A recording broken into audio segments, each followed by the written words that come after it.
Pengumuman penting mulai 1 Juli 2022 dari Pusat PLN. KPM PKH dan BPNT wajib tahu. Nah, kira-kira apakah ini terkait bantuan subsidi listrik atau bukan ya? Simak terus.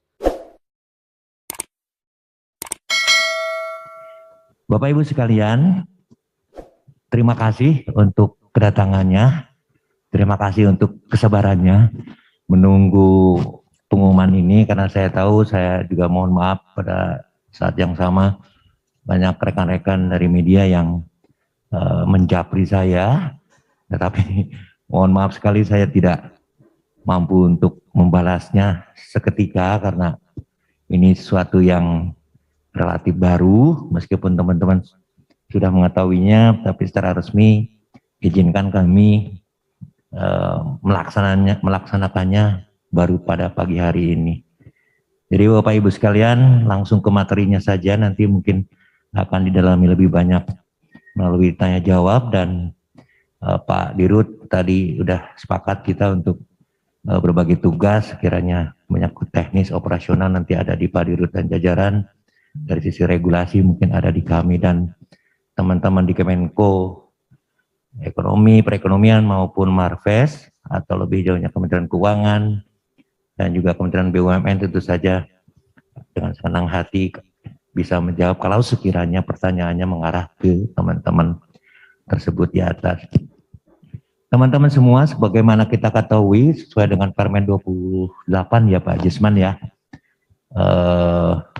tahun 2016 dan terakhir diubah dengan Permen ESDM nomor 3 tahun 2020, kita mengenal sampai saat ini ada 38 golongan pelanggan yang dilayani oleh PLN sampai saat ini ya.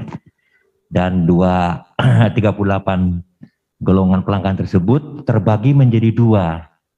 Yang pertama adalah golongan bersubsidi.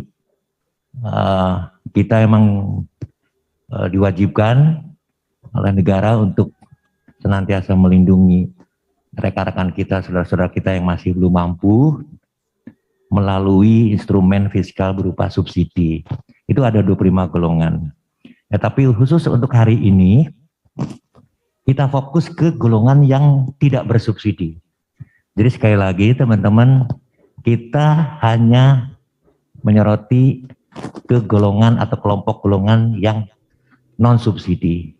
Yang subsidi bagaimana Pak Rida? Yang subsidi tidak sama sekali kita sentuh. Artinya apa? Tidak ada kenaikan atau penyelesaian harga di dalamnya, karena masih ada pertimbangan dari negara melalui pemerintah untuk tetap menjaga daya beli saudara-saudara kita tersebut. Jadi teman-teman, kita fokus ke yang 13 golongan yang non subsidi pagi hari ini, dan diantaranya dengan berbagai pertimbangan dan berbagai rangkaian rapat koordinasi di antara kementerian lembaga terkait, maka kemudian kita nanti putuskan mana yang kemudian diperlukan koreksi terhadap kebijakan sebelumnya.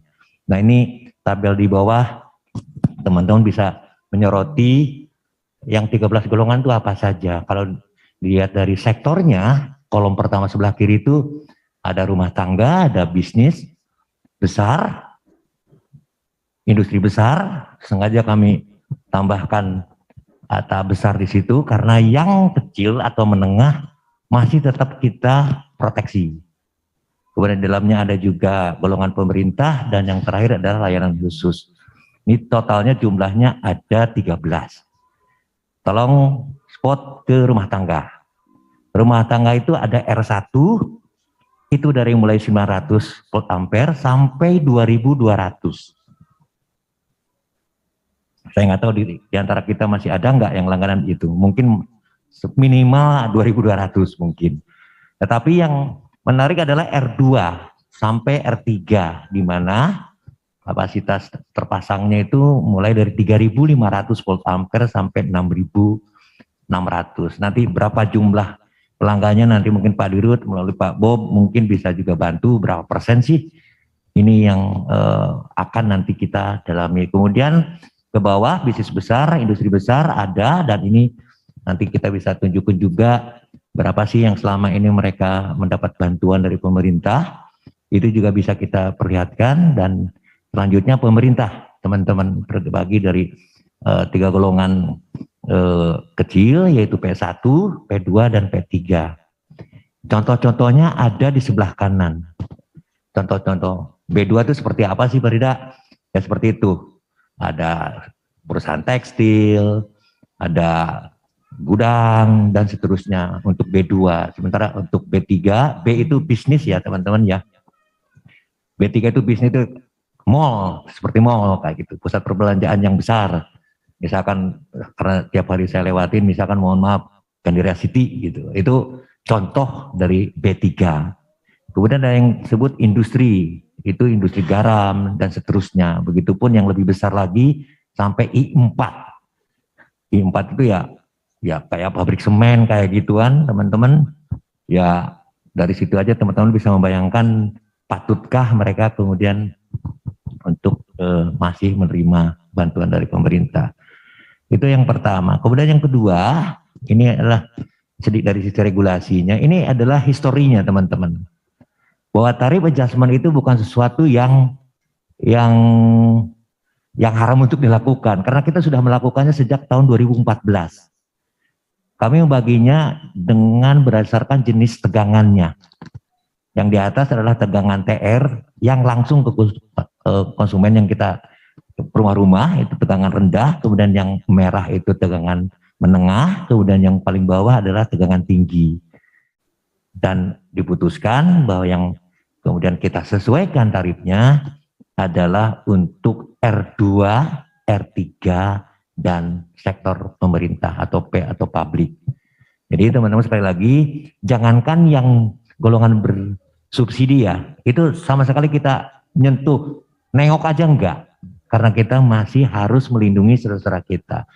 Yang bersubsidi pun, yang tidak bersubsidi pun, yang golongan ini itu R1 itu sama sekali kita juga tidak pertimbangkan untuk dinaikin, untuk disesuaikan.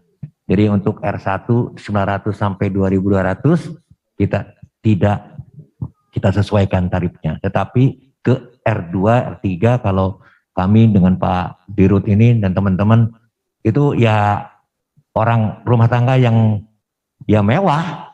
Nanti kita bisa tunjukkan contohnya seperti apa. Mohon maaf kalau sekiranya itu salah satu dari rumah teman-teman, karena ya nggak pantas lah kalau misalkan rumah semewah itu masih juga mendapatkan fasilitas bantuan dari negara, dan untuk itulah kita kemudian mengoreksinya pada kesempatan pagi hari ini.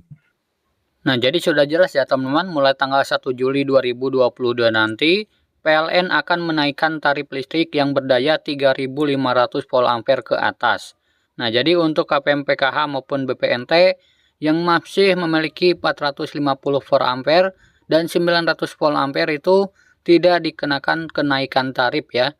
Nah, jadi kita masih mendapatkan subsidi dari pemerintah. Nah, semoga pengumuman ini bermanfaat. Sampai jumpa di video selanjutnya.